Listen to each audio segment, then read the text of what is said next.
Hello and happy Sunday to everyone. This is not actually Sunday today, but I'm going to be in Copenhagen, so we're pre-recording this episode so we can get it released on time for all you loyal weekly viewers. It's going to be a bit of a different one. We're not going to do a whole lot of extra news topics because we honestly can't really know what's going to happen between now and Sunday. I mean, if you've watched my preview with Yumi that came out last Tuesday, you'll know my thoughts, my pick'ems. I'm pretty sure I can find a minute to quiz Quack on his exact bracket on this show as well. But for now, all we can say is, yeah, the rest of the majors hit yet to come. By the time you see this, it'll have happened, and some of the things we say may turn out to be complete nonsense. Who knows? But we thought we'd at least keep up the tradition and talk about things that have been happening in terms of the eternal shuffle. Because in between Sunday and now, all of 48 hours, there's been a whole lot of crap. Now, most of it's going to be Tier 2 related, so if you're one of those weird people who only cares about the top 4 teams in the world, I mean, yeah, you don't have to bother with this part, but we kind of care about this. Now, the first one that happened is Maxter promoted to the NIP main roster. This happened 20 minutes after we recorded our episode, if that. Like, it was so soon after we just had an episode in which you word for word said, Maxter said on stream he's not going to be in the NIP main team. Yeah. And then it gets announced. I mean, it's the right move, but god damn it, why did it have to happen? Like, in this exact order? Why couldn't they announce this on Saturday? Yeah. A lot has happened in the past couple of days, which is kind of strange because the major isn't even over. We always talk about like the moves are going to happen after the major, but it's not even over. I mean, out of the teams we have here in the shuffle category, only one of them went to the major. So yeah, that's probably why. Yeah, but like the others, fuck if I know, they could have made this move 2 weeks ago. But True. Yeah, we've had a lot to happen, and Maxter is one of them. It's safe to say this is probably a good pickup. He's been playing his fucking mind out in Young Ninjas for the past couple of while. Like all of It's his been a teammates. while, yeah. He's just been good for a long time in the Ninjas Academy, and also, quite importantly, in the main team, when he's had the opportunity to step up, he has taken it. So, really big move. Also, something we should be doing at the start of episodes, but I'm going to throw in here. Because this episode is going to be mostly Member QnA, I'm going to plug the memberships now. It only took me 2.5 minutes to remember. Yes, so become a member. I said to you 3 minutes ago, don't forget to plug your stuff. And you said, oh, don't worry, I would never forget. When we forgot the last 2 episodes in a row to do this at the start of the show. But yeah. Just because it's true doesn't mean that it's right. Okay. So, anyway, yes, become a member. You get access to the Q&A. You get to ask questions. You also get to see videos early. For example, the last episode of The Double Swing came out a day early for people who are actually members of the channel. That was just because that's when I recorded it. So, the moment stuff like that gets recorded, it comes out for members first. And also, members get access to behind-the-scenes stuff, little insights that regular people don't get. So, yeah. The biggest appeal, though, I think, is the Q&A, which is coming later, which is going to be packed full of, well, difficult questions to answer, I think, in certain cases. But back to the Eternal Shuffle, where the second move is Falcons. Is it confirmed that they're adding Dupree? I read that it was happening, but I wasn't sure how confirmed it was. Minutes ago, yes. Okay. 8 minutes ago, Dupree joins Falcons. Or 5 days ago, by the time this comes out. But yeah, Dupree's in Falcons now. Okay. I'm not sure if I hate it. Because I feel like this is... Dupree needed to go down in level, I think, to enter his Reign era. In like his late career, constantly like a useful piece who can occasionally pop off era, because he really wasn't that on Vitality. Like, he was mostly just useless, and he had one map of Vertigo that everyone loves to bring up. But aside from that, he really wasn't good. But his step down really worked out. Like, he's been fragging insanely well in Tier 2, in open qualifiers, closed qualifiers. Against better opposition, he's managed to maintain the form for the most part. So I'm a big fan of this. Do you have a controversial take on this, or is this just an interesting move for you? It's interesting because, like, if you only watch Tier 1 CS, the last time you saw Dupree was during the major win, when he was pretty bad, and it was, like, pretty well known that, like, he's here because he's good. Like, he's a good player, he's a legend. And he's here because he can fill the position he plays, and it was good enough to win the major, but we all pretty much knew that, like, it's not going to be long before this guy's gone, and he was gone pretty much immediately, replaced by Flames on the major winning roster. So if you only watch Tier 1, you look at this and you say, holy fuck, this is so awful. They replaced Boros, who actually had potential, with a 31-year-old who's going to drop, like, sub-1 ratings. But if you actually watch Dupree over the past couple of, the past while, You saw him on Heroic, you saw him on Pre-Z, and he actually put up great numbers on each of them. Like all of it was fairly temporary, and all of this was kind of like strange because Pre-Z didn't even I didn't have an AWPer. I think maybe Dupree was the one who took it the most, but still not. No, he didn't even. I No, I would was have about to expected say, I that to be the really case. don't think he did. It was mostly like a TMB filled a bit, but mostly it was just definitely not Dupree. They I would have mostly played expected a it to be rifle Dupree. lineup, to be honest. Yeah, I would have expected it to be Dupree, but yeah, they played great as like an all-rifle lineup, or decent Mm. at least, and he averaged 1.14 on both Heroic in this team. So if you look at that, if he can sustain that in Falcons, like of course that's against worst opposition, but like if he can put up like this a similar level, that's like a 105, 107, like that sort of range, Yeah, and that's fine. That's it's fine. rain. It's rain. It's what it is. Like, Yeah, and if he has the occasional event where he pops off and he steals an MVP from someone, I mean, unlikely, but yeah. it can happen. So I think solid move for him. I think also now we expect a lot less disharmony from within the team. In Mm. terms of who's acting professional, who's behaving like an adult, like a grown up. You can't really complain about signing a 31-year-old in that sense. He should be well in line with how the team expects a professional to behave. So yeah, he should keep the same mouse. But it Event also after has the event. potential to spectacularly backfire because, like, if he goes back to the vitality level individually, Oh, if he plays like shit, then yeah, because then you are completely lacking in firepower and you're relying on like Magisk to be your main star rifler, which is like holy shit. well, One really could be worse. as like Could be it worse. could be worse, but like that's not who he's supposed to be, and No, yeah. no, we have So seen then you like. Sorry, keep going. yeah. No, then you need even more changes, and at that point, what the fuck do you do then? Madden is gone. Like I don't know. It feels weird, but Yeah, if it works, it works, and if it works, it will work well. I think. I think they've essentially invested in the idea of having a core that knows what their aims are, knows how to play the game they want to play, like the style and also just the in and out of game philosophy. I think Dupree's worked with Zonic before. He's worked with Magisk, he very well, we might add, and Snappy is a Danish IGL who seems to be okay. He's not exactly the same as the ones they played with before, but he came through the same sort of system, played with underneath similar sorts of guys before that. It's not going to be too distant of a philosophy to the one he's used to. I think this is a good move. Just for their idea, it can still, as we accept, catastrophically fail. The next one, Sprout cease operations. Well, this is what happens when you don't make the major. Let's be honest. If you're a tier 2 side who's investing heavily in players, because they have had a lot of rotation of players coming in and out, and very little stability, they've had to pick up players left, right, and centre. They also had an academy side, and they've not really been able to sell their players for, I'm assuming, that much of a buyout, because they've just not had that much interest in their pieces since like the Stair move, and even then, that felt like was that actually bought out? Yes, That contract it was a was buyout, bought but I out. think like it wasn't that crazy for them to The be. original rumor was that he would leave when his contract was up because his roles are cheap. But then what actually happened was that he just got bought out early. I mean, it Yeah. wasn't crazy early, so we're talking like a couple months. We're not talking a huge buyout. I wouldn't think, unless again, I mean, they're not going to be using like a sort of asshole clause to charge them millions and millions. Like this wouldn't have been that big a buyout. So I think it might have just been like a lack of the cash flow they were hoping to secure with the moves they made to make their team decent. They expected better results. They expected potentially to win some smaller cups, but instead, Sprout have just not been able to find a good level, find a consistent roster, and so they've let it all go. Yep. Do you have any other But insights into this? it's really sad for Sprout. I really like Sprout as like as a team in general. Like as an Oregon as a team, I think they have a cool origin story, and like they Yeah. have um like they've brought up a lot of good players. I don't know if that is the business model that they had like stated.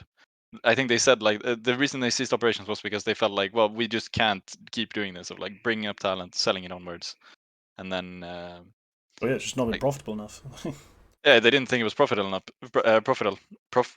Fuck, profitable Yes. enough, and they're gonna stop doing it. But they have done it successfully quite a lot, and like going through even just the team they just signed, that's a lot of players with great potential, which is a great news for everybody else because now all of those players are free agents. But like they only came into the game in 2018, and already like players who played for Sprout and went on to do better things. Like the list is pretty long. It's like Faven, it's Syrson, it's Keto, Diha was kind of came through there, I think.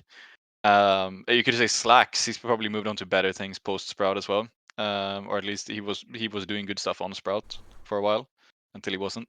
And then,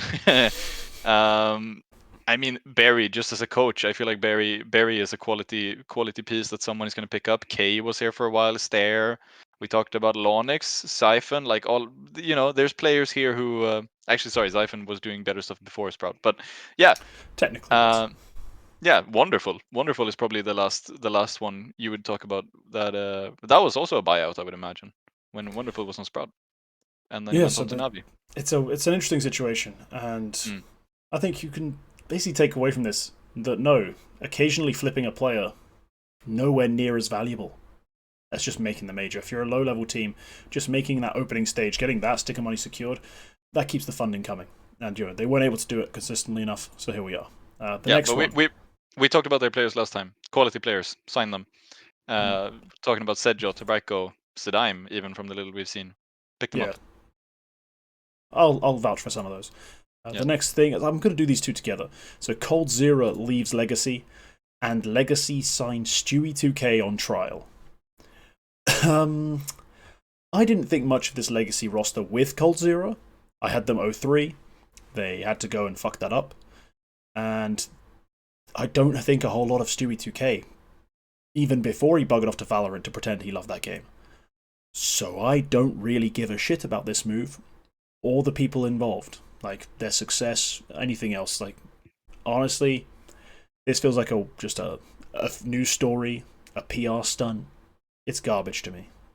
Very weird move to go for that, because, first of all, okay, coldzera leaving, I don't know if he feels like he could do better than Legacy, which he probably can, but like, just his name will carry him in Brazil. We've seen the signings Brazilian teams are willing to make. He can go play for anyone in Brazil at this point. Yeah. But like, I feel like this team had success because he had the chemistry with the core, and like this core had stuck together for a while. It was him, Dumao, and Lato basically, and I feel like that was a big part of like why it worked out. And now he's leaving, which is like, okay, fair. Maybe you want to seek greener pastures or whatever. Legacy instead decide we're going to start speaking English and we're going to pick up Stewie2K, if this rumor is true. Yeah. Might end up being.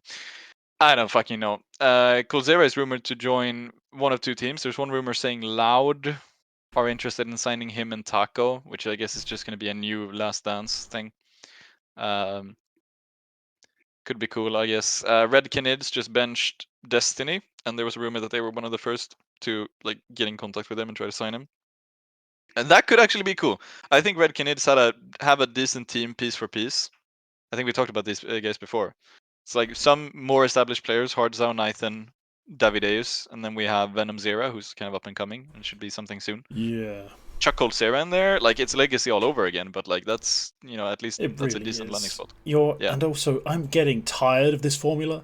coldzera and actually young talented players. Let's see how this works. Attempt number 4, everyone. Like, fuck off. Yeah. Just stop it. Just stop it. Go play for either. If you're gonna keep playing in Brazil, specifically Cold, either play for Furia, because they seem to be signing anyone who used to be good. Not currently, but used to. Or go play for Pain. If they need a role player who's got experience winning games and playing at a high level, potentially they can sign you. Otherwise, I'm just sick of seeing this regurgitated over and over again. Like, I don't want to see them on Red Canids. Leave them be. Hopefully they can do something without you. And if not, that's their problem. They can go sign young pieces. They can go make their interest. It's not coldzera on this team again. I'm just done with the idea. Stewie's going to last 3 months on Legacy maximum, and then he's going to be off again, and we're going to forget about him. And it's going to be like every time one of these players tries to come back, like when JDM announces, I'm coming back to competitive Counter-Strike, like 4 years after the fact he was relevant. Like, yeah, it won't work. It won't work. Yeah, highly unlikely to work. All right. Next, MAT have signed Sin. Now, MAT, if you didn't know, are the team with Marbs MD, Rec. I'm going in order of players that I care about on this roster. Swisher. How mean do I want to be? Yeah, Swisher, then Slacks. And they formerly had Manx as the IGL. And that was kind of a system that, like a group that worked. It wasn't the greatest outside of NA, but in NA they really had positive results, and they couldn't quite get it to work with Manx, who then later stepped down for mental health reasons, I believe he said. I think he Needed to just come said back to personal Europe. reasons. Yeah. Personal reasons, I'll interpret it however I can. But then they brought in Def as the coach to like stand in, and they somehow did better internationally. Like when they actually played at the major opening stage in the RMRs, they looked more performant, and you got more out of Mabs ND. I think that was the big one. They didn't play in the opening stage. That was nonsense. But the RMR. Yeah, I'm getting confused. That's why they played two big tournaments. One was their close qualifier in NA. The second one's the RMR. That's the two things I'm thinking of, and they looked better somehow. So I think it might have been. I'm not going to say Max held them back. I think he made massive improvements to these players. If you look at the North American scene before, guys like Rek and guys like Swisher, the teams they played in did not play a pretty Counter Strike.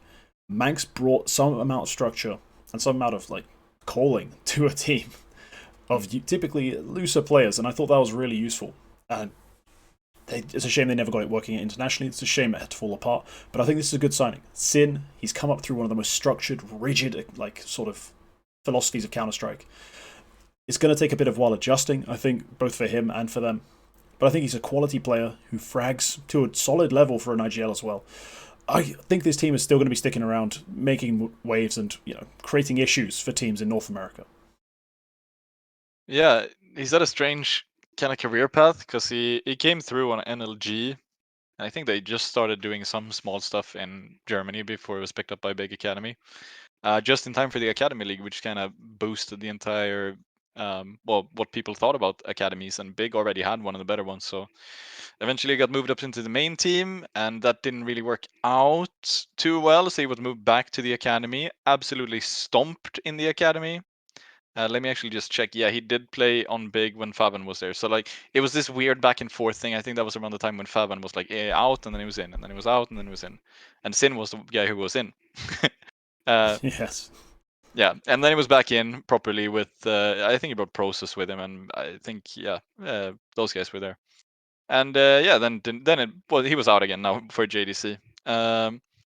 He's a decent player. He is a decent player, and I know he did like the ZTR thing of like calling some maps when he was on Big, like what ZTR and Hampus did for a while when they were both on NIP, like took over Yeah. some calls on some maps, so that he did the same with Tabson. Yeah, he's 22 years old. Could you have gotten better? Maybe, like, but we'll Who? just have to see how it materializes. I don't know. That's the thing. If you're M80, you're either signing North American, which is not better, just being nice, it's just not better, or you're trying to scavenge something from EU. And who's going to be willing to make that move across the Atlantic? Sure, they're going to boot camp in Europe a fair bit, I'm assuming, but they are going to spend most of their time in NA playing NA events. Who's going to be willing to make that change? And I think a guy who's 22, still got to prove himself, but has spent a lot of time putting in hard graft in his team. I think he's the perfect signing, just in terms of the concept. Good signing. I did like it, but like maybe like on paper you could have gotten someone slightly more proven. Like you maybe could have gone for someone, but I can't name one right now. But I feel That's like the issue. Like, if it's you can't name slightly, them, yeah. So they should have good. got It's MSL.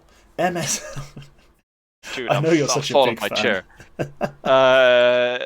It seems like a well-informed move. That's what I'll probably say. That's also sort of like when it's sort of out of left field. It's like they might have put their homework in. Interestingly, Slacks and Sin never played with each other, so this isn't even just like a buddy hire. Like I played with this guy back in Europe. This is probably something more like this guy seems to have like a good idea on things. All right. Finally, of course, we couldn't go 15 minutes without talking about Sweden. Eyeballers have signed Golden. Now, we wondered when Godsent released the team who's going to get picked up and by who. I kind of surprised, but kind of not by this move, because Eyeballers, they needed an IGL, if I'm not going crazy. So this kind of just works out nicely. Yeah, same day as Eyeballers benched Shine, Godsent benched their entire roster, and a few days later, we here at DOS2.se could reveal that they hadn't been paying their players, and that was why. Quality pickup. I think we touched on this when the news came through that like Golden is the shoe in here because he's well-regarded IGL who just became available for a very cheap price, and you just benched your IGL. Yeah. I don't think this was what they intended when they benched Shine. I don't think they knew this was going to happen. It just so happened to work out for them. But good move. I don't have a lot to say about it. I like Golden a lot. I think he's a very underrated IGL. I think for non-Swedes. I think the Godsend stint really shouldn't reflect on him as poorly as some people might think about the team, considering all of the other circumstances. Like, we now know there were financial issues. We know they had the whole Joel thing, which impacted the whole team, and whatever else happened. Weird time to be a Godsend player for sure. But he's reunited with JW. He's reunited with. I think he would have played with Pepsor at least for a small while. It'll be cool to see what this can do. It does increase the age of the team a bit, since you're replacing like a 21-year-old with Golden, who is 30 exactly. Yeah. So, but it's gonna be a good move. I think when they can like settle in this team, so to speak. But like when this team can settle a bit with Golden, then we're gonna see some good stuff, I think. Yeah, I'll be very reserved. I'm not too excited just about the Others roster, so we'll see how it goes. But that pretty much wraps up the Eternal Shuffle. Now on to the juicy stuff, the stuff that matters, the stuff we're all here for. It's the monthly member Q&A, and we've got some detailed questions here. And we're going to start off, I think, with the big one, the one that's going to take the most time to discuss and create the most arguments. Not probably in the comments, but between me and you. It's going to be the question asked by... Oh, I should have written this down. I believe this was this B Tannen? Thank you for asking the question. Oh, I should have written this down. Yes. I'm 99% sure who it is, but I still need to double check because I don't want to be wrong. Again. I'm never wrong. It is B Tannen. So, reflecting back on CSGO, who are your 8 best teams of all time, and which one would be the winner in a seeded playoff bracket? Now, for me, I'm just going to throw this out here first. I didn't pick... I picked and then considered who'd win a bracket in 2 different ways. So I don't care if a team that played in 2012 would never realistically beat any of the top 10 teams in 2024 if you put them up against each other like right now, because the team from 2012, you know, their players were playing in a different meta, which, let's be honest, games don't get worse over time. Teams typically get better. And also, you know, the level of talent across the scene has gone up. There's no longer do teams settle for whichever guy's got a nice smile as their 5th. It's now you still actually want a good player. It's not quite as simple as just, you know, throwing in some dude who's been real nice to you. So I think there's a level of this that's going to be uninteresting, which I think once you get to the bracket, certain teams just immediately just get wiped aside. But for the picking the 8, that's where the conversation happens, because this is just for CSGO, and I'm going to start with a team I believe we should both have, and that's the NIP lineup that went 87-0. There's no way they don't make it as one of the top 8 teams. Where they finish in the top 8 is another question. I actually haven't put an order to these. I'm curious to see if you have. No, I didn't. But I guess there's a vague order, like in the order they came up, because this is like one of the first ones you think about. Well, to me, it's one of the first ones I thought about because I literally started chronologically. Yeah. I went to the start of CSGO and went, oh yeah, that's an era team. That has to come in. Yep. Next. So this is Freiburg, Exist, Get Right Forest, and Fifflaren. Yes. Fifth. It's the 80... Fifflaren, yes. We have the 87-0 lineup. I mean, okay, so when a team goes 87-0, that's one, like no one else has ever done that. It's you can. There's caveats to that, but as we on said, LAN for a start as well, and it's there's caveats to like. So it was early in its history and everything, but as we said, this was going to be like dependent on where in time they were. I haven't ordered these. They were that good.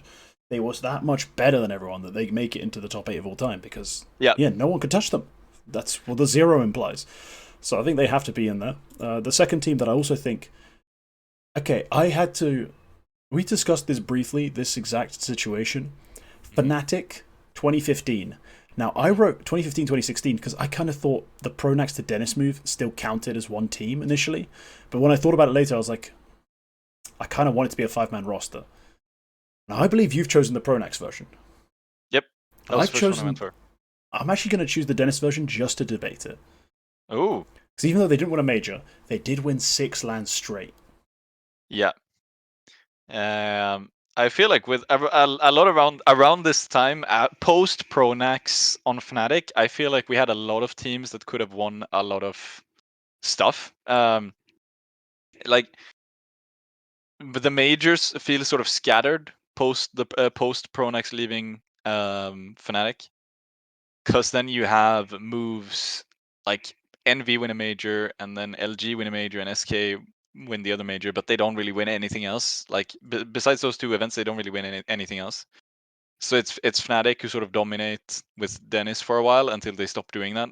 And then it just goes back and forth. Astralis start doing good stuff. Gambit have that one win. Cloud9 have that one win. So like a lot of the stuff becomes really scattered until Astralis come back. But Dennis is a quality player. He was a quality player back in the day. I think. Well, right now he isn't. He's retired, but or basically retired. I could get behind what you're saying. It sort of depends on the time window, because the 2015 lineup was doing this for like 18 months at least. They were winning a lot of shit, and they were really fucking good, and everybody hated them. Well, it certainly wasn't uh, 18 months, but yes, they were a very good team for a long time. yeah, And then they were the best team in the world for 2015, like, without contest. That's yeah, for sure. It's just the problem is, if I had to say who was the best in terms of the competition they faced for the time and how dominant they were, Fnatic, that won the streak of lands from 2015 to 2016, was crazy good. Like, unfairly good. The argument you need to make, though, is the fact that they then fell off. And the yeah, fact that they also were definitely reading off of Pronax's like strat sheet. They were not able to sustain it because of who their IGL was. He was inherently a fragger, not a great caller, and it did limit them. But my god, during that streak, they were almost untouchable. Absolutely ridiculous. Stacked to the gills with talent. And yeah, one of the best teams ever.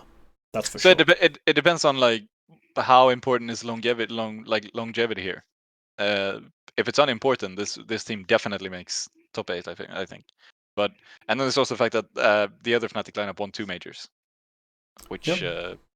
the majors do weigh kind of heavy as well. There's a reason that Fnatic have an era, but we're trying to separate the two parts of that era, because technically both these lineups come together to make the Fnatic era.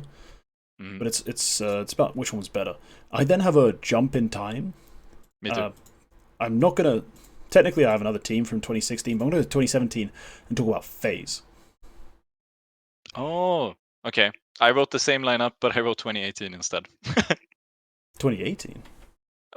Because I think like Boston Major, in my mind, that's like not their Oh, peak, but like I think it's that team. I mean, I don't mean like post Kerrigan. I mean the team we're yeah, all it thinking is about. Karrakin, Rain, Nico, Guardian, and Guardian, Olofmeister. of my yeah. Okay, good. We're talking about the same team here. We're talking about a team with probably at the time a top 3 IGL in the world, the best rifler, on form like another top 5 rifler, because Rain was crazy back then. People really underestimate that. Guardian, who was at times the best AWPer in the world, he wasn't quite that on this roster, but he was still like at worst number 3. Like actually really good. And Olofmeister transitioned his game beautifully into support roles here. So I think this was a crazy roster that is probably. I find it hard to believe that this isn't the best team to not win a major. It's them, or it's another team that's going to come up later in 2019. Like it's those two, and they are Yep. both absolutely stacked and crazy. So I think they're both going to make the top 8. I think they have to. This is a They have debate to. of which one you think is better in terms of the best teams to never win a major. I think this guys could. Let me think about this for a second. These guys, I think, honestly, these guys probably could make top 4. In I mean, terms of the seeded bracket, I'm gonna go yeah, ahead and say right now, these guys win their quarterfinal no matter who they're facing. Or they would face the 5th seeded or whatever. These guys go top 4. They go top 4 for sure. I'm actually going to try and Yeah. make seeding right now. As we're doing this live, I'm going to try and seed As we're these doing teams. this live, yeah, I'm actually gonna do the same. I think I have a pretty clear number one, which I think might, to me, it's pretty clear, but you might have a different one. But yeah, this phase line, I could go on with one of my other picks then, which you probably also have. I actually know you have Yeah. this one. It's the Brazilian SK lineup, and I know you might have this one as well. Of course I do. Of course. They won Yeah. 2 majors in 2016, and although they weren't nearly as dominant like as many others, and there was even a case being made by certain controversial redheads that they weren't even having really an era because of the amount of tournaments other people won on their watch, they'd go down in history without a doubt. Like, for me as a massive fan at the time, not an analyst in any way, not a guy who watched demos, just as a raw like fan, this team was so terrifying. Anytime the team I'm rooting for is facing them, no matter how the form looks coming into it, no matter how I perceive the team I like, SK/LG, when they were coming through, were terrifying. Any given moment, they could win series. Like, they had 2 players who both felt like just Terminators in Fur and coldzera. Like, Fur could break everything apart before the round even like is really established. And coldzera, if he's alive, there's a chance. And that was also absolutely terrifying. So this roster haunted my dreams back then. Like, 19-year-old me was terrified of these people. And honestly, they deserve their spot because they won the 2 majors, they won some other events, they consistently made top 4s and top 2s, and also had just monstrously scary lineup. Fallen's calling at AWPing sometimes gets underrated in this era as well. He wasn't obviously the best AWPer in the world at any given moment, nor honestly the best caller, but the fact that he was both, like so close to being in that conversation in both roles, yeah, ridiculous. The support cast also really solid. This is a scary team. So yeah, brief interjection. When we're doing the seeding, are we still talking like history context dependent, or do they play? No. This is in the server. If I have to make them all play each other, who am I seeding ahead of time? Where? So this is like 35-year-old Forrest is playing against someone. Obviously not. He's in a time machine to play these teams. Like, obviously we're taking them at the time. But the part that changes is obviously the metas these teams play, and they're not going to magically transform forward. Then given 6 months to get up to date with the new smoke meta. Like, no. All right, I can move on with another one of my picks then. Yeah, which go for is it. gonna be, let's see. So this one I would hope that you have. If you don't, you must have forgotten about them because these guys really should be on your list. It's 2021 Navi. I do have them on my list, and I've just been doing my seeding. I think I have them currently listed at my 3 seed, and I'm just looking at it, like thinking about it, where I'd actually put them.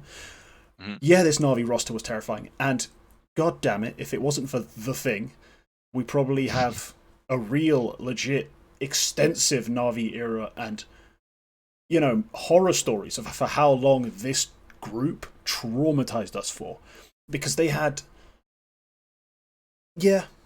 probably the best player of all time. Like, he maybe didn't have his peak season in 2021, like his peak year, but he was like 95% of it, and that's more than almost anyone has ever managed to even like breathe on.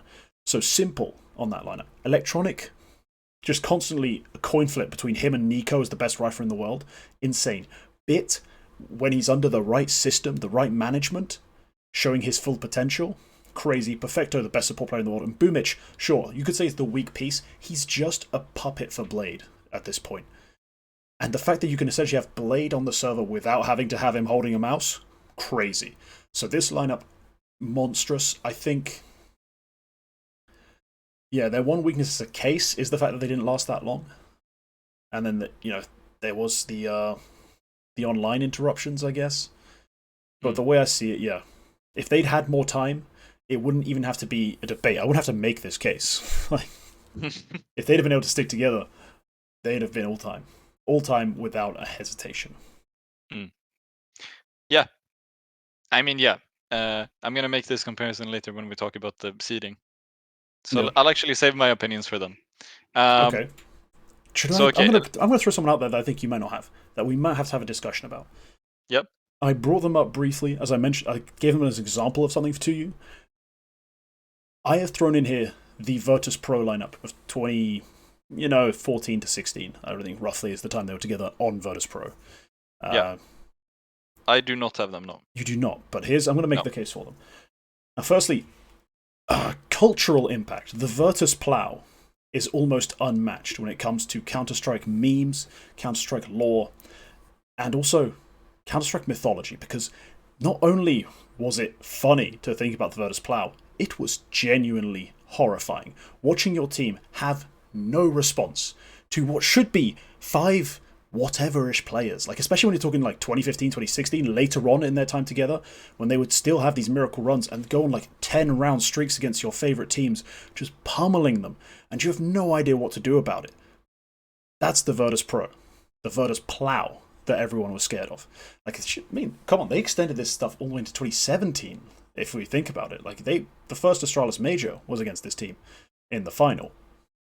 It's just that they were really dominant, winning their, like, you know, they won their major in 2014. They were making the majority of their like grand finals in 2014. That's when I really remember them being at their best. But man, were they scary all the way through until they finally died.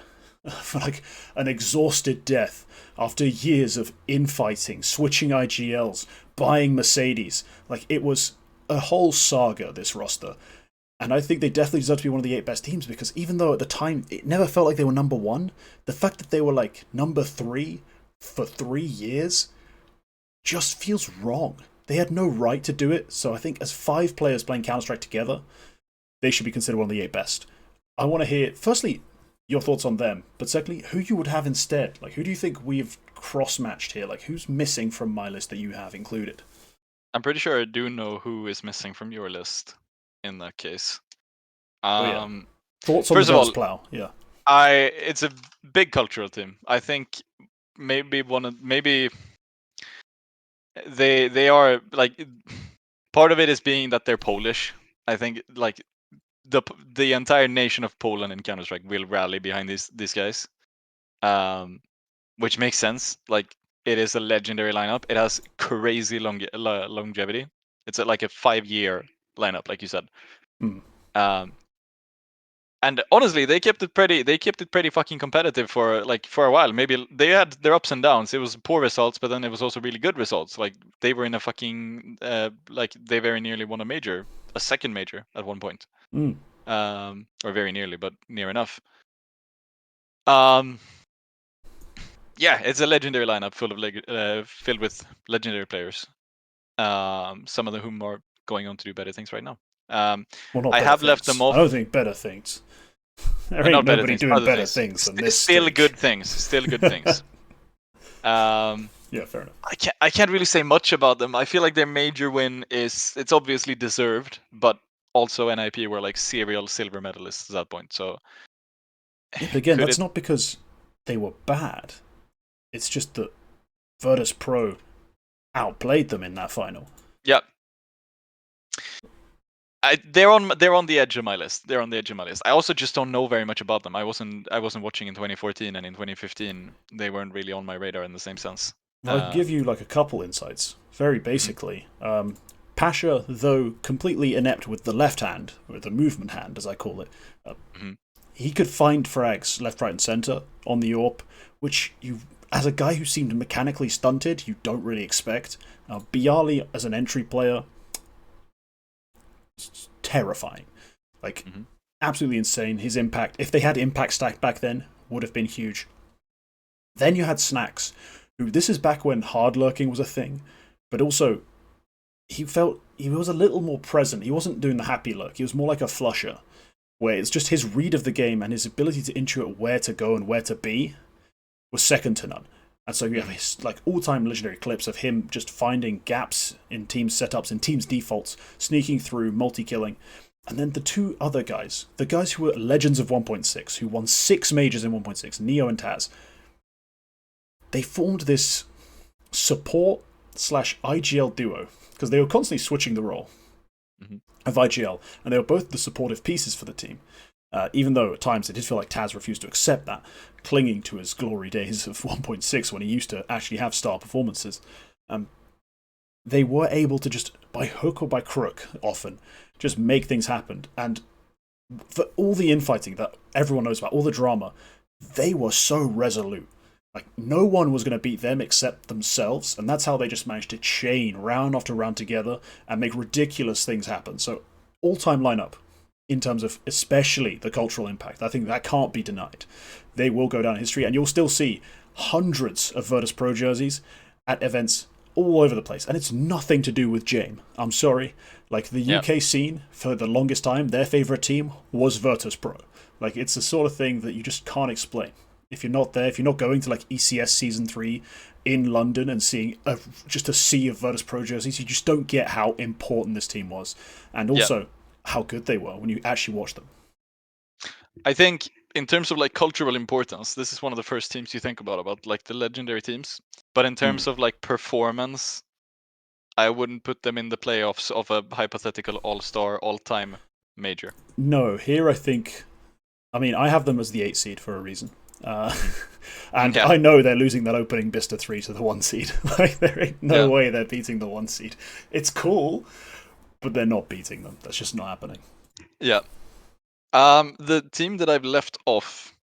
that I've left off, that you have. That you've left off. I kind of wanted to put this later because I think it's sort of a bang. I was debating between Virtus Pro and there was one more that I was thinking about and I didn't put it on. And now I'm forgetting which one it was. Was it Envious from Cluj-Napoca, like me? It was definitely not Envious from Cluj-Napoca. I loved that roster. It's 2019 Mouse, which is... I mean, alright. I've actually put... talk to death to explain this one. It's at the end of 2019, because we talked about longevity as well. Like, how long does a team need to be very good to be very good? At the end of 2019, these guys were winning shit, and like it was such a crazy competitive period that I have 3 teams out of 2019 on this literal list, and Mouse is one of them. Kerrigan, Frozen, Rops, Woxic, and Chris J. Which is Chris J being on an all-time list. Yeah, but then there was also like when the online period thing happened. I think this really stunted Mouse because they were an EU team with players spread quite far geographically. Like Woxic had a hard time, especially, and eventually left the team because of it. I think if we don't have that and they can carry on like the post-Berlin form they had in 2019, which was crazy. I think they made... It would have been 5 grand finals in a row, I think, and I think they won 4 of them against some very good teams. It was a very competitive period as well. Like, we had, aside from them, we had 5 other teams. I would say all were in contention of being the best team in the world at some point between like September and New Year's in 2019. So it was a crazy competitive period.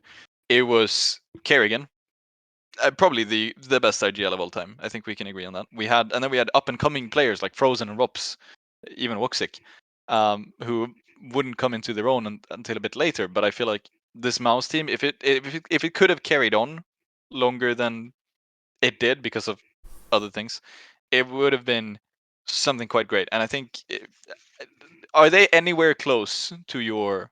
I also put them on because I liked them. Like, I liked watching these guys in 2019. But they were also just dangerous because they would just beat pretty much anyone. They were a bit streaky. They could lose. They could also lose to pretty much anyone. But that's sort of what I feel like. This team was really special, and should have been even more special. But are these guys anywhere near your top 8? If this was my top 8 favorite teams of all time, they'd be like number 2 or number 3 because I had a blast supporting this team. But are these guys on your... Are these guys your number 12? Considered. Like, I didn't go beyond 8, but I didn't even consider them because I'm going to be honest, their peak was 3 event wins, realistically, if I'm looking back at it. If you count, what is it, like the CS Summit is something they won. Oh, okay, yeah. Like, but they did win that with their coach and a stand-in. Or the CAC Championships, where they beat the Finnish Ents, I believe. Yeah, they also beat some other teams. In an event with Avangar, Evil Geniuses, who were the best version, but still, it's not. There wasn't the other top teams in the world in attendance at this event. Like, it was the French with Hunter G2. Like, I don't... It's one I knew would be controversial. But it is controversial, and I credit you for picking them.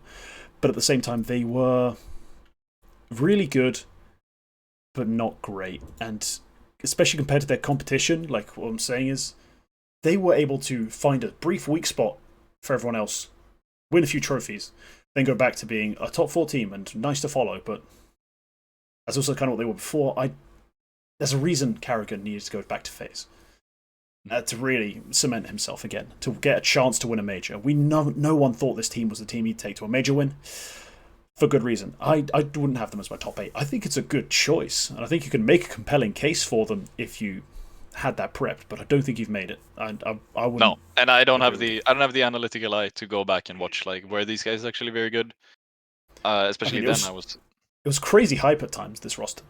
Like, Chris J's clutch, everyone remembers. Like, the rounds he was capable of having. Woxic was explosive and streaky, very streaky, but still fun to watch. This was the rawest Frozen we ever got to see in pro play, really. Like, just raw, unbridled, just headshots, forcing his way to stats. Like, it wasn't subtle in any way. So, yeah, combine that with Carrigan's calling and Rop's mastery of the micro, which had already started back then. And yeah, this is a really cool team. And one of my favourites ever. There's a reason I have a Mouse Sports jersey in that closet right there. But yeah, I don't think they quite make the cut here. The absolute peak of this was when they won EPL Season 10. Because they went through groups. I gotta say, looking back, they were kind of shaky. They had a very, very, very close game against Liquid, which was also one of the better teams of 2019. Made it through. Then they had to beat Evil Geniuses, which was where they got the 16-0 any percent. I think at that point it was the shortest tier 1 map in terms of time. It was like 27 minutes, and that was a third map as well. Just stomped the nuke. Had the very narrow win against Astralis, which I remember I was so hyped for. Holy shit. And then they had the 3-0 win against Fnatic, who were just coming off the back of a DreamHack Masters win, I think. And yes, now I'm remembering. These were the guys I was almost debating putting on the list as well for the same reason. Because if I'm being honest, looking at the like September 2019 Fnatic. September 2019 to March 2020, that's the sort of period where I feel like Fnatic and Mouse could have gone on to do so many great things, especially in Fnatic because they were like a big LAN team with big LAN players. Astralis kind of falling off. You're talking about the Fnatic with Golden and Brolan, right? Yeah. So I was sort of debating, should I put Fnatic in here because maybe they were actually the better team in that period. And if I'm looking at the players, then maybe they could have done more. But nah, I gotta go. Mouse was the one to pick, I think. Mouse is a stronger team than that Fnatic roster, I believe. And also, honestly, I think having either one of them is kind of a quack pipe type of hit. So I'll take it. I like the teams. I like the teams.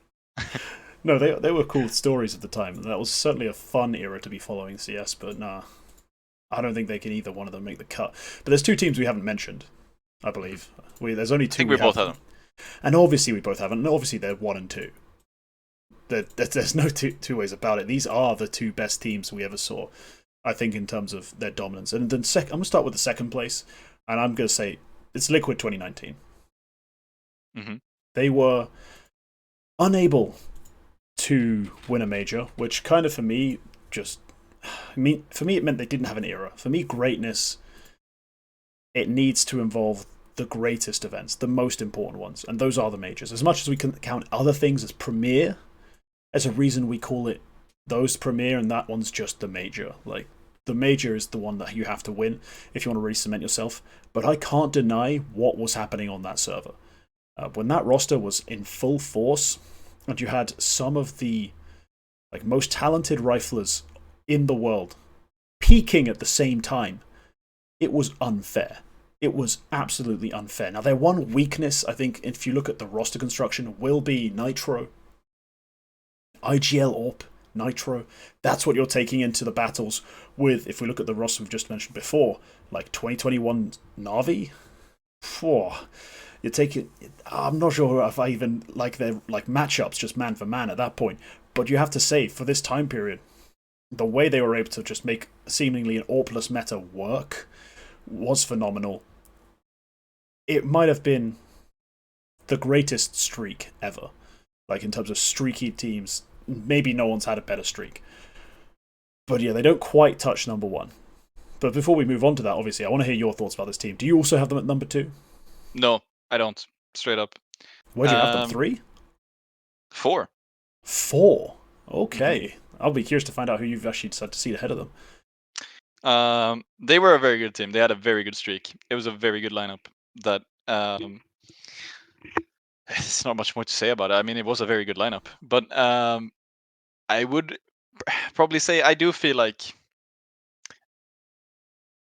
I had kind of a lull watching Counter-Strike at this point, so maybe this is just me being uninformed. They did have an amazing streak, and they did beat Astralis a couple of times, right? If I'm correct, Yes, like they they had did to. play. Yeah. Yeah. But like they played grand finals against Astralis, and like they won grand finals Oh against no, Astralis. No, no, they they didn't. didn't. They didn't win grand finals against Astralis. So in their big streak that everyone knows for, in Sydney they beat Fnatic. In Dallas they beat ENCE. In the Pro League finals, don't know where they were held. They beat G2. Then in Cologne they beat Vitality, and then in Chicago they beat ENCE again. I believe. Oh, which one's the other event that counts in this streak? So I believe it's a 6-event streak. Would it? No, I already count. Sydney's where I started. Sydney, Dallas, Pro League, Cologne, Chicago, and then actually, which one is the other one? Is it Blast? Blast LA? Pro Series, Los Angeles. Yeah. Well, they beat FaZe, so they didn't play them in a grand final. I feel like I'm going crazy, but I'm convinced they played them in playoffs before. Because I know that they were struggling a lot against Astralis, maybe not during this era, but very shortly before. They were. Astralis were the people denying them, well, big event placings. And Astralis had a bit of like a post-Katowice downturn, where they weren't really doing that much. They did beat them at Pro League Season 9, so they did beat them at least once. I'll just quickly add a scan, because I was convinced they did, but I couldn't remember when. Yeah, so but like, I feel like what puts an asterisk on this for me is that Astralis kind of fell off, not because they were worse than, like, not because Liquid got better than them. I feel like maybe they did, but like, Astralis also, they didn't exactly get countered by Liquid. It was more like Astralis, well, they did beat them once, but like, that was about it. Liquid kind of slithered between them, so to speak. And then once they did meet in like a high stakes game, it was the Berlin Major, the quarterfinal. And like, they get completely countered in the veto, which is like stupid. And then they just get 2-0'd, and that was the end of that. Pretty much the end of that Liquid lineup in terms of being the best team in the world. Also, you've made some good points, and I think I have swapped the seeding around. I've put them down to 3. I'm struggling to find another team that I'd put above them, but I've definitely swapped them with Na'Vi 2021. I think that has to be done. I am also slightly uninformed on this because, as I said, I wasn't watching too much. Most of what I know is comes. It was still a highly competitive time, and yeah, the fact they were able to win that many big lands in a row was a display of, like, not singular dominance that we've seen other teams match and exceed it, but it was insane and definitely better than a lot of even some of the teams on the top 8 list have ever achieved. So they definitely deserve credit for it. This is going to be a long ass episode. We need to move on to the ranking. We both have Astralis on our 2018 Astralis, of course. We both have them. They're both number 1. Yeah, I put them as 19, but yeah, it's same team. Well, no, it's Astralis 2018. It's the same lineup. It's the same lineup, but that's really not when they are the Astralis that we know and hate. Yeah, okay, fair. It's the same team we're talking about. Yeah. Yeah, it's the same exact 5 players. And yeah, they were crazy. They revolutionized the game.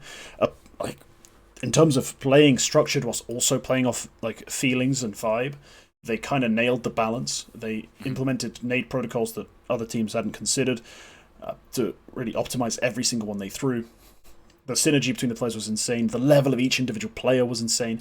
Sure, they maybe weren't as high rated as the HLTV top 20 ended up placing them in that year. That was a bit of a silly one. But overall, you couldn't be denied, they had 5 fraggers, which for a roster playing smart Counter-Strike shouldn't be legal. And that's why they ruined 2018. I'm sorry, you ruined it. You made it almost unwatchable. As someone who was a diehard fan of anyone else but Astralis, it was almost unwatchable at the time. It was awful. Yeah, it's the GOAT lineup. There's not much else to say. No, they won the 3 back-to-back majors. Yeah, I mean, you can't really say anything about them. It's the best team in the world. It's the same way we talk about Donk right now. Like, he's the best player, and then you just go, yeah. Is there anything else to say about this guy that hasn't already been said? It is the best. It is one of the best teams of all time, for sure. No, it is the best CS:GO team of all time. I think that's what we've arrived at the conclusion of. I think you could say it was the best CS:GO team of all time. Yep. Yep. But we can Would move they on to the win the seeding. team? Would they win the bracket? We move on to the team seeding. I think it's not really interesting to see who we think would lose the quarterfinals. So let's maybe do you want to do reverse top 4? So you start at 4 and then move upwards, because Yeah, I yeah. think that's where the interesting picks are. Like nobody cares that we both put the 87-0 lineup as 8th seed. No, I had them 7. I had them above Virtus.pro, but Okay, yeah, fair. because for many reasons. But Yeah. yeah, so I've put at 4 the 2017 phase. Mm-hmm. That's why I think they're the best. They have to be in the contention of the best team to have never won a major. Yep. I then have Liquid at 3. I then have Mm-hmm. Na'Vi 2021 at 2 and Astralis at 1. I still think even if we took 2018 Astralis and made them play 2021 Na'Vi, I still think 2018 Astralis wins. Even with 3 years of advantage, of further development of the scene, bringing more younger players, more depth to practice against, I still think that Astralis team wins. They clear. I have the same 4 teams, but like as the 1, 2, and 3, 4 pairs, I have swapped. So I have Liquid as 4, and I did change this while we were talking about Liquid. I have Liquid as 4. I have FaZe as 3, because honestly, if I'm going toe to toe between those 2 teams, they're not really too far apart in time. I think that FaZe team just straight up wins, like piece by piece. I think you've missed something, but that's fine. We'll talk about it in a bit. What I have missed is that they were completely dysfunctional and they had Nico tilting and like they had all of this shit. But I will probably still say that is true. I've actually thought the opposite. That I think if 2021 Navi played against Prime Astralis, Navi win, because I think Navi are the best 2021 Navi are the best CS:GO team that we've ever seen. I think. Okay, so here's where I'm going to disagree with you. Now, firstly, Liquid 2019 are playing post the Astralis Revolution. They are going to be playing with more dynamic CT play, better nade usage, better chemistry, and also, honestly, when you go player for player, it may seem like, oh yeah, Guardian over Nitro on the AWP, things like that. Mm-hmm. I just think the rifle dominance of guys like Elige, Twists, and Naf is too much to handle. Because Olofmeister's not as impactful a fragger whilst playing his spots. I think Rain, whilst I agree he was like really good for that time, wouldn't have been one of the 5 best riflers in the world come 2019. Mm-hmm. And I think the top end, it's a toss-up. Elige at his best versus Nico at his best. I give the edge to Nico, but I'm talking an edge. And when you talk about overall meta, style of play, advancements in especially like the way you use your aggressions and use your util, I still think this Liquid team just about beats them. And I think it's one of the best series you ever watched, though. Like I think it might be a better series than watching 1 versus 2. Thankfully, in an 8-team bracket, they don't play each other, so we can just say they're both 3rd to 4th. Yeah, excellent. But yeah, they are a crazy game to watch. If a 3rd, 4th playoff happens, like at the World Cup, that's a crazy matchup. Now, the reason I have Astralis beating Na'Vi is kind of the same. Because Astralis were the revolution that created the next big meta, and whilst the meta improved and shifted, one of the biggest shifts ever, the real change in levels, was that Astralis roster. And I don't think there's enough of a separation that Na'Vi would have been able to make. And then on top of that, there's more to it. I do think Glaive in 2018 calls better in the mid round and is less dependent on his coach to win games. Boomich does not have the mid-round calling that Glaive does. Just as an individual, he's not as good a caller. I also do not think that 2021 Na'Vi has the pieces in the same way that Astralis did, where any given moment, one of these massive, like, high IQ minds is just generating an idea. Like, a crazy idea. They don't have that sort of players, like those types of players. They don't have the depth of them, especially. Because whilst I do rate guys like Bit at the time, he's still just a kid being told where to go and just let loose as a fragger. He's nowhere near the veteran that these other guys are. I have that 2018 roster just as a better cohesive unit. Now, if Na'Vi gets to exist for another 6 to 8 months, we're maybe having a very, very different discussion, and I'm probably on board with you. Unfortunately, ifs and buts and maybes are not good for me. Like, that's just not good enough. I know what is, and in this case what was, and I still take that 2018 roster over 2021. But again, we're talking an all-time great series. I'd want that to be a best of 5, and I think we need all 5 maps. I think for both of these pairings, like the Phase and Liquid in this, I think Brawls beat Brains, and I just cannot, like, in their prime, Device, Magicien, and Dupree was a fucking crazy trio, but like the sheer amount of firepower that Simple, Electronic, and Bit was just crazy. And I think Perfecto, I mean, he's very, very, very close to paralleling Sip, like in his prime time. And then, of course, yeah, you do have the IGL component, but I think I just had to put Navi above because, like, I think they do it. If that was a game that happened somehow, well, there might come a day when that's like an all-star show match at a major. But if that game ever happens, or if that game ever did happen, I just think Navi would blow them out of the water, because at that point, like, it's almost easy to forget like how fucking good they were, because they would, I think, in that 2021 time on LAN, that Navi lineup lost one series, and that was like the time when we were all saying like Simple at his worst game in 3 years or something like that.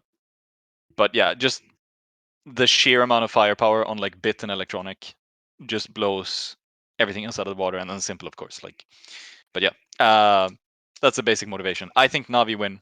You think Astralis win, but we've thought sort of in the same way in this bracket, sort of thing. Yeah. Well, look, they had great firepower, but they still needed overtime to beat G2, who had Amanek and Jax. And I have said this before, and I'll say it again. If we replace Amanek's, Jax, and Nexa with, if you replace Amanex and Jax with the two players that came in later, JKS and Munacy, or even one of the two, just Munacy, Na'Vi lose that series. So I'm just saying, they do. I'm sorry, they do. They didn't convincingly beat Nexa, Amanek, and Jax. You can't just forgo that. It doesn't just not exist. That's their biggest series, and they weren't that convincing. I wouldn't.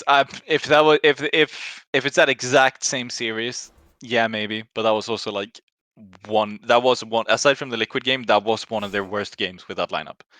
Period. It showed their weaknesses though. Big stage, Bit struggled to perform. He got worse as the playoffs went on. I remember having that conversation with people. Electronic was still very good. Arguably got outperformed by Nico, who wasn't exactly having his prime series either. So I do think there's flaws to this team that maybe could have come to show. And also, considering we don't have extra time for them to get better, that Astralis roster clears. But hey, this is a very semantic and long debate that I'm sure everyone can debate in the comments, because we spent 40 fucking minutes on this topic. Yeah, I hope you've enjoyed that. So next, we do have another question. This one, oh crap, I closed the bloody thing with all the names. I need to reopen it again. But this one was interesting because it's a culinary question. And there's technically two questions. It's going to be another 40 minutes. Yes, of course. As we all know, British and Swedish food culture has been highly impactful on the world at large. Who doesn't go to Michelin star Swedish restaurants all over London and the rest of the world? But it's from Lafarga2330. As a foreigner living in the UK, I'm intrigued by British back bacon, which is both thicker and leaner than its American counterpart. True, we do sell the American version of what they call bacon. It's just called streaky bacon. But yes, it is. Back bacon is typically what we just call bacon in the UK. How does one properly prepare and enjoy this staple of British food? Now, there's a second part that's Swedish related. We'll get to it in a sec. But for a start, I'm just going to explain to you how bacon works. It's not actually that difficult to get it right. American streaky bacon is more like a side note, an extra flavour in a dish. Back bacon is the main star. That's it. That's why the best sandwich you can have after a piss up, you wake up the next day, you feel like crap, you just make a bacon sarnie. And it's very simple. It's just bread, this thick cut bacon, and then your sauce of choice, which kind of defines which social class you're in a lot of circles. Like, if you put ketchup on there, you're probably a Tory, is kind of the vibe I get. And if you put brown sauce on there, you're not. That's kind of the vibe a lot of people give me about this. I'm not that bothered either way. I enjoy both, prefer ketchup, don't mind, as long as you put butter on that bread to give it a little more moisture. It's going to be one of the best sandwiches you ever have, and very easy to make. The other good example of where this back bacon gets to be a star is, of course, the full English breakfast, where you're just. It's not a side flavour, it's one of the most important parts, actually. If you forget, of all the components, bacon from your full English, it's no longer a full English. It no longer counts. You can forget, like sausages, you can forget beans, you can forget tomatoes, you can forget even. I'll say this, a lot of people are going to say this is the first thing you can forget, the blood pudding, like the black pudding, the blood pudding. I think it's very important, but others don't at all. All these things can disappear individually, but if you have the bacon there, it's going to count. So I think a bacon is very important in that dish. It's what's most supposed to be a star. It's a thicker, meatier piece of meat, and it should be consumed. Quack, you, if I'm not mistaken, you live right next door to the Danes. Do you obsess about your bacon just as much as they do? No, it's just, to me, what you said was streaky bacon. That's just bacon here.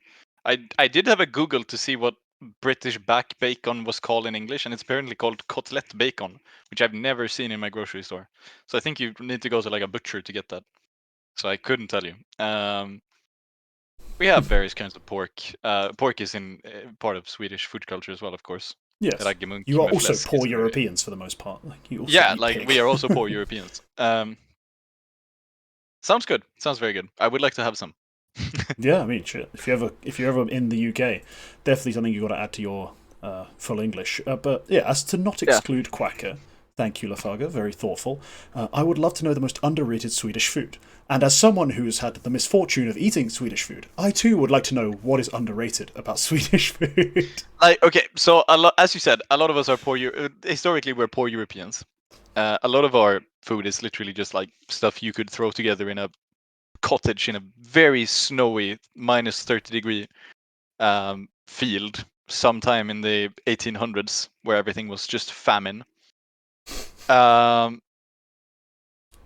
So a lot of our stuff can be kind of bland. Inherently Swedish food is often very like traditional and cultural, and it's not stuff that you would normally eat. Like unless you're above the age of 60, it's not stuff you would normally eat like every day. God knows I eat more pasta than I eat anything else. And then you also have stuff like people who say Swedish meatballs. There's nothing special about the meatballs. A lot of people are surprised that Swedish meatballs are just meatballs.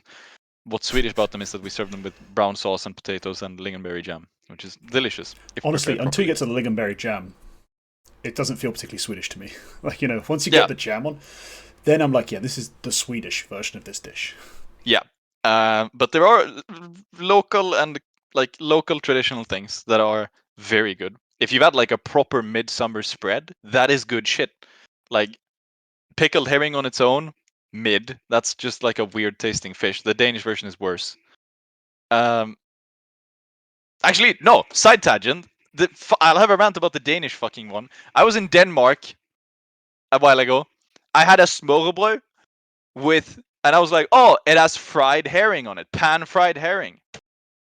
And and it comes in. It's like a breaded, pan fried fillet of herring on a sandwich with some veggies and sauce and stuff. I bite into it. It is soggy, cold, and acidic because apparently the way you do with your fried, beautiful, crispy herring, like your fried fish, you then pickle it afterwards. You let it cool and you pickle it. And I'll admit it was an alright sandwich. I was so disappointed I didn't get a crispy piece of herring. And apparently that's like the way you do it.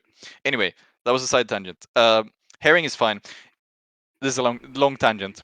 A lot of the Swedish food is alright if you eat it in the proper way, with like the entire combination of things. Any one thing is going to be pretty bad on its own. What I have picked, the most underrated food, Yeah, local thing, local thing from my southern regions where none of you have been. It only exists in like this corner, or there's similar things, but it's basically a dumpling. It's a potato dumpling with pork on the inside. So it's like the size of a tennis ball, and you make a couple of them, and it's fried pork in the middle with like a bunch of pepper and stuff. And then you make a dough out of like flour and shredded potatoes, and then you boil these. And it's basically just a dumpling with slightly thicker walls with pork on the inside. It's delicious. You serve it with I'm not going to say what you serve it with. That's very controversial depending on exactly which region you're from. There's like 4 different regional variants. And it also depends on if you boil the potatoes before you shred them or after or not at all or fuck. It's delicious. You can serve it with white sauce, melted butter, with jam, with just heavy cream. Delicious, delicious. So yeah, kroppkakor they're called, but I can't translate that, so I just said a dumpling. I think the when I googled it to find a translation, it was like Swedish potato dumpling, but it's kroppkakor. Huh.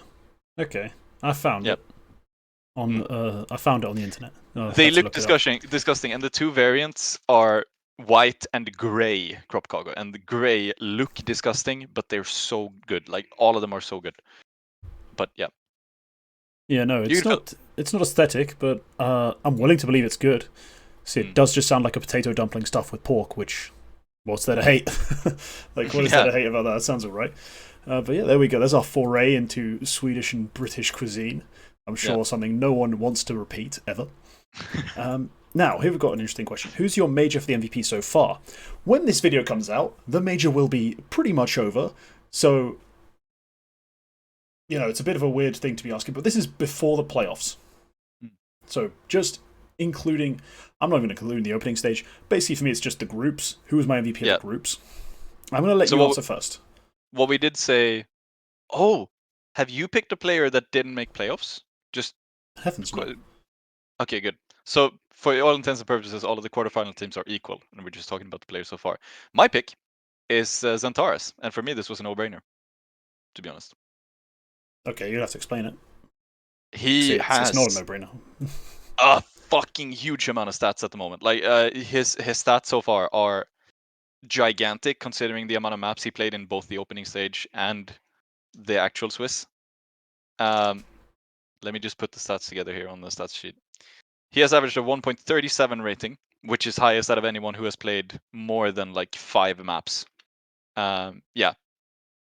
So like the players who I was contending with, it's like Jim Pat, yeah, but he had a super easy fucking series against Complexity and like only played 4 maps. Same thing with Zershan, who's also up there with him.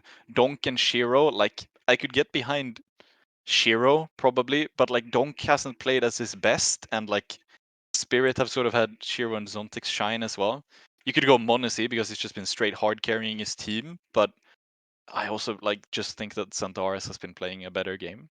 So yeah, I think for me Xantares is a no-brainer. I would assume Alright. you picked one of the players that you have that I've just mentioned. Yes, of course. I've picked Monacy. Yeah. Not only is I'm not considering the opening stage because I still don't consider it the major. I just consider it a nice bonus check for tier 2 teams for making it this far, which is appreciated and a good part of the ecosystem, but at the end of the day, not the real major.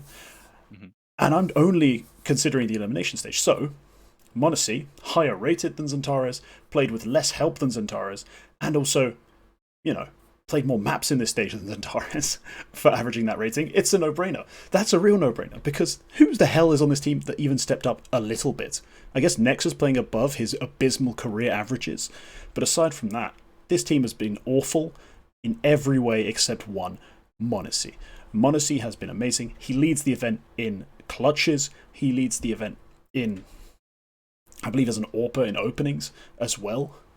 So he's doing everything he can to make this dumpster fire of a roster pull through. And even he needed divine intervention to actually confirm it, because we all know.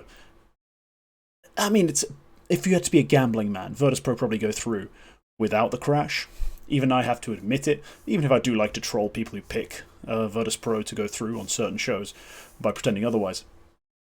It is true, they probably go through. So it was an insane, like superhuman task, Herculean, to get them through. And he did it. I think he deserves all the credit. It's easy to have just looked at the list and gone, hey, Yimfat's the highest rated, you know, let's pick him. But I've been doing a lot of soul searching about how I consider an MVP. And I find it hard to give credit to a guy who's barely better than his second best player, who's then barely better than the third best. Like, they've got 3-4 guys who could all be in like an MVP contention. How valuable are you? Like, really? You contrast that to Monacy, who's put up great numbers whilst also having nobody there to help him. Yeah, he's the reason they're in the playoffs. He's the reason, singular. So I'm giving it to him. I think it's a fair pick. It's a fair pick. It's probably my second pick if I was picking, if I wasn't picking Xantares. I think even looking at just the opening like the main Swiss stage, Xantares has basically matched Monacy in rating while rifling. And I'm not sure I would say he has had much less help, because the only player, like Meyer is up there. He's higher rated than the second best G2 player, but that is By a only because long of like shot. by a long shot. But that's mostly because of the life game that he had against Virtus Pro, and considering how one-sided those last two maps were for Eternal Fire, I wouldn't say that like Xantares necessarily needed Meyer to help him out there. Like Xantares also was very high rated in that series. Wikadi and Woxic have been pretty damn disappointing at this point so far. Like, not like that. They were good enough, but like they were. I would have expected them to do quite a bit more than they actually did so far. So I'm not sure I agree with that he got less help. But yes, G2 Well, are he just did. absolutely He did get What? less help. He didn't get Wait, anything from anyone in any series. I don't think that it's like a meaningful. It's not a hugely meaningful difference. Like, Money C is hard carrying, but Xantares has also been hard carrying. It is pretty much just the one game where anyone else has outpaced him to pretty much. And it's the game that mattered the most. And on the map that mattered the most, he got far outperformed by his IGL. So if I'm splitting hairs, I'm going to split them good, and I'm going to split them in the favour of Monacy here. I think it is splitting hairs, and in that case, I'm going to stick with Xantares also just because he's rifling at that point. Yeah, Yeah. We'll see. We'll see how Eternal Fire would have fared without Major winning them that map 3 against Virtus Pro.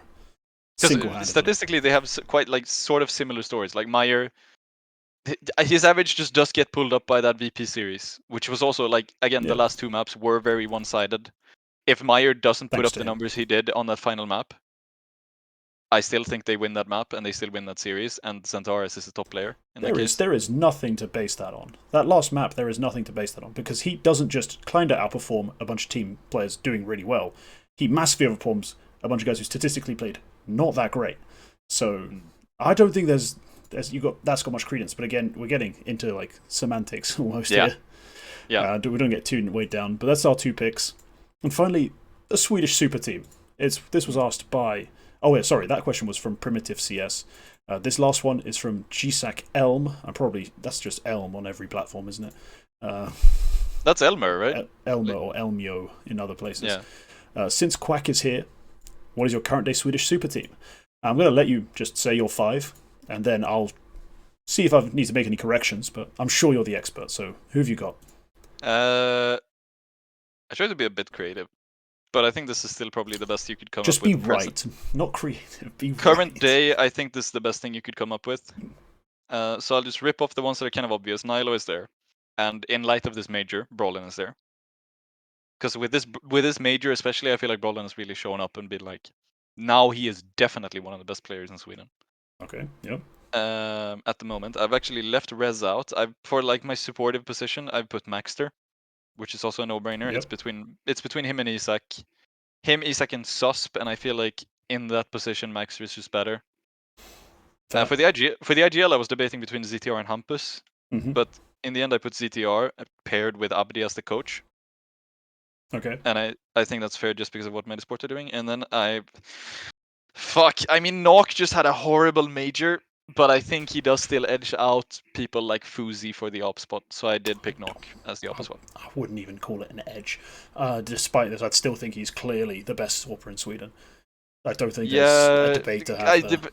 Current day, Fuzi is absolutely stomping, and apparently he's back in Europe right now because he was playing the Jönköping qualifier. Yeah, but like stomping who? That's been the issue. Yeah, no, but yeah, exactly. But then there's also Nok, who completely backfired at the major, and got outperformed by Sense, I think. And his team is doing nothing. They didn't really do anything before this either. So I could also see like Nok is on a slight downturn, Fuzi is on a big upswing. Yeah, I could see Fuzi being the pick here as well. But yeah, Nok is the only Swedish tier 1 opera at the moment. Okay, well, yeah. Aside from having to justify Nork a little too much, you've nailed it. You've managed to keep the I word out of this in terms of actually putting him in the side, which I congratulate you for. It seems you are slowly coming to the light. I must say, though, for a super team, if I'm going by the word super, I would probably have Hampus over ZTR. I don't think ZTR is a super team IGL. He might be arguably, if we're looking into the finer details and actually analysing games, the better IGL. And if I'm building a team realistically, I'm taking ZTR. Yep. But I think super team wise, I'd probably still have Hampus. But other than that, I can't really knock it. Brolan is a guy who, prior to this secondary part of his mouse stint, initially after one event, you're like, it's one event, do it again. Well, he's done it again. So now you have to just tip your hat and say, Brolan, you are one of the finest riflers currently playing, let alone in Sweden. You're just one of the best riflers playing generally. So here you go. You get the credit you deserve. So I think well deserved for him. And yeah, that's a solid lineup, isn't it? Imagine if you could assemble that under a big flagship org who hadn't screwed over all their players and the entire scene. Damn, that'd be great. Oh well, guess Sweden will suck then. It is just the fact that this super team, it wouldn't win events right away. Maybe not at all. Which is the unfortunate truth of where we are at the moment. And I think even with Hampus, it doesn't win events. But it's putting together. Nilo and Brolan are definitely the two best star riflers in Sweden at the moment. And then it's Maxter is the best support, Nark is the best opper. And then for the IGL spot, it doesn't really matter at that point. You already have 4 players who are the best you can get, and both IGLs are quality. It's just ZTR has more likelihood of putting together a good team, I think. But then Hampus, and I also did take a slight consideration for Hampus would clash with Nilo and Brolan, ideally. He could play the ZTR spots, but he doesn't want to, so it won't be perfect. And you shouldn't. If you sign Hampus, make him do that. You sign Hampus with the intention of having Hampus. So, but no, in terms of a super team, I do think Hampus has to be there. In terms of a realistic team, of course, ZTR makes sense. But yeah, that's going to wrap up the show. I think I am going to release this before Sunday for members because they're special, and also so that all the questions make more sense. I think that'll help with our MVP pick and discussion. It'll be much more relevant. So I'll release it on, I think, Wednesday for members, and then Sunday it'll release as scheduled for everyone else. So, yeah, solid episode. Spent a good hour talking about questions asked rather than anything to do with the actual scene, which I love, and 40 minutes of which was all CSGO reflections, essentially. Which was really fun to do, actually, to look back, especially to reminisce about certain teams who, don't get discussed enough. When you extend it to top 8, that's when you start talking about the Virtus Pros. Start talking about the phase that didn't win a major. Things that are quite old and maybe not quite as historically important. They do make more of a comeback in that sense. So, great questions. Oh yeah, a lot of tier 2 stuff happened. But yeah, thanks for tuning in, and we'll see you in the next one. Goodbye.